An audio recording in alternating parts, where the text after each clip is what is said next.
Alright. Hey, I want to show you guys something really cool. When it comes to the split jerk, a lot of people have a poor understanding of getting under the barbell and pushing themselves under the barbell. So what happens is when you're playing with the PVC, right? When you're playing with the PVC, people will push that up, right? And they'll just push the barbell up. When the jerk, when you're pushing yourself underneath the barbell, so it's a big jerk like this, right? And you're pushing yourself underneath the barbell. It's hard for some people to understand that. So, here's what I've concocted using a wood dowel, or you can use a PVC pipe as well. And I just wrap this around it. One of our rubber bands, you can tape it up or whatever you want, right? So, if you're doing this with some of your athletes, toes and your feet right underneath the barbell, you don't want to stand like this because you're not going to jerk from right there.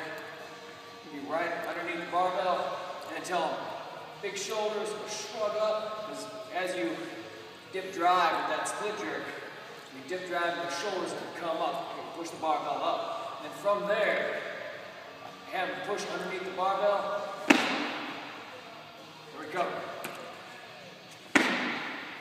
Recover, right?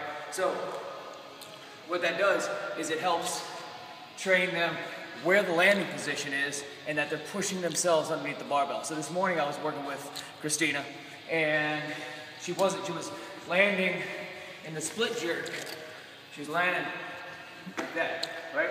You just kind of floating underneath the barbell when you need to be pushing, right? And then recovering. So one, it helps get the athlete to push underneath the barbell, right? And then also with the hips and the landing, where they need to be landing, right? Right, nice and wide, long. This is where they need to be landing right here. A lot of times, especially as the weight gets heavy, they'll get up and they'll land, hips high, you know, not long and in that little bit of a lunge there, right?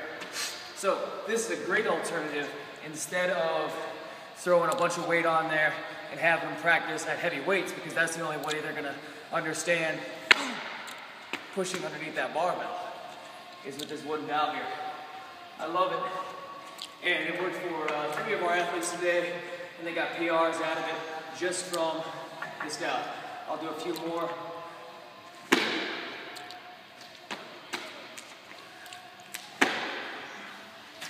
You can always adjust it, bring it down, and you can adjust at different levels, because at lighter weights, obviously, you're going to get higher, and at lower weights, you're going to get it to about nose level, about eye level, and then landing underneath and recovering. That's what I got. I love it. It's awesome. Go ahead and try it out.